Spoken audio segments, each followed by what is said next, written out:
তফসিল ঘোষণার মধ্য দিয়ে আনুষ্ঠানিকভাবে যাত্রা শুরু হয়েছে ত্রয়োদশ জাতীয় সংসদ নির্বাচনের। ঠিক 2 মাস পরই অনুষ্ঠিত হতে যাচ্ছে দেশের জনগণের বহুল প্রত্যাশিত সংসদ নির্বাচন। তবে নির্বাচন ঘিরে রাজনৈতিক দলগুলোর প্রস্তুতি কতটা এগিয়েছে, কোন অবস্থানে রয়েছে তারা? বিস্তারিত শিহাব ইসলামের ডেস্ক রিপোর্টে। আনুষ্ঠানিকভাবে যাত্রা শুরু হয়েছে ত্রয়োদশ জাতীয় সংসদ নির্বাচনের। কিন্তু নির্বাচন যত ঘনিয়ে আসছে, রাজনৈতিক দলগুলোর প্রস্তুতি, ঐক্য ও কৌশল নিয়ে প্রশ্ন ততই বাড়ছে। সাধারণত তফসিল ঘোষণার পর প্রার্থী চূড়ান্ত করার তোড়জোড় শুরু হলেও এবারের চিত্র ভিন্ন। বিএনপি, জামায়াতে ইসলামী ও জাতীয় নাগরিক পার্টি, এই তিনটি আলোচিত দল আগেভাগেই বেশিরভাগ আসনে প্রার্থী ঘোষণা করেছে। একই সাথে দলগুলোর জোট, আসন সমঝোতা ও নেতৃত্ব সংকট নিয়ে রাজনীতির মাঠ এখন উত্তপ্ত।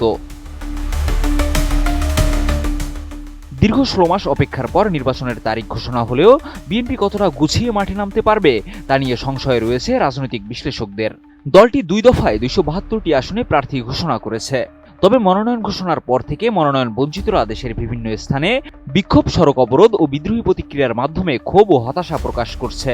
মাদারীপুর 1 আসনে একদিনের ব্যবধানে প্রার্থী পরিবর্তন, জোটের বিষয়ে অনিশ্চয়তা ও এখনও 28টি আসন ফাঁকা রাখা, সব মিলিয়ে সমন্বয়ের চ্যালেঞ্জে বিএনপি। আমি বুঝি নির্মাণের শিল্প, সালাম স্টিল বোঝে ডিউরেবিলিটি। সালাম স্টিল, মোস্ট ডিউরেবল স্টিল। পাশাপাশি দলীয় প্রধান খালেদা জিয়া অসুস্থ হয়ে হাসপাতালে এবং ভারপ্রাপ্ত চেয়ারম্যান তারেক রহমান এখনও বিদেশে অবস্থান করায় নেতৃত্ব সংকটের কথাও আলোচনায়। নিরাপত্তা ইস্যুতে তার দেশে ফেরা অনিশ্চিত থাকায় নেতাকর্মীদের মধ্যে হতাশা বাড়ছে বলে মনে করছেন পর্যবেক্ষকরা। একদিকে ধর্মভিত্তিক দলগুলোর মধ্যে সবচেয়ে প্রস্তুত জামায়াতে ইসলামী, মনোনয়ন ঘোষণায়ও সবচেয়ে এগিয়ে তারা।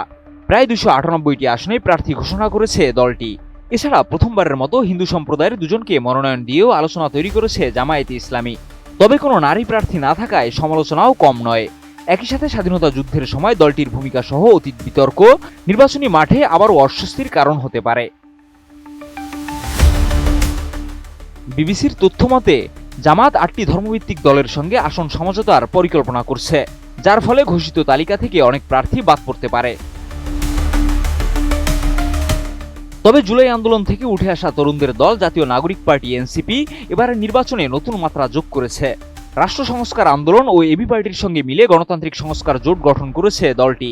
প্রথম ধাপে 125টি আসনে প্রার্থী ঘোষণাও করেছে এনসিপি। রিকশা চালকের মনোনয়ন আবেদন, ছাত্রনেতাদের সম্ভাব্য প্রার্থী হওয়া, সব মিলিয়ে দলটি আলোচনায় থাকলেও শেষ পর্যন্ত অনেক সিদ্ধান্তই এখনও অনিশ্চিত।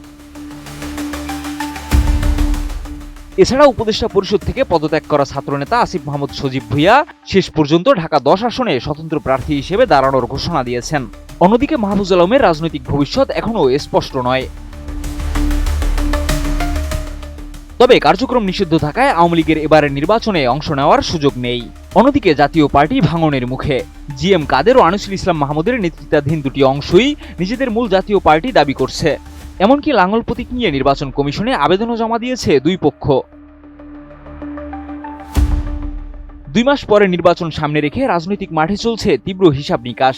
বড় দলগুলোর অভ্যন্তরীণ সংকট, নতুন রাজনৈতিক শক্তির উত্থান, জোট রাজনীতির অনিশ্চয়তা, সব মিলিয়ে এবারে নির্বাচন যে সহজ হবে না সে ইঙ্গিত স্পষ্ট। শিহাব ইসলাম, এটিএন নিউজ।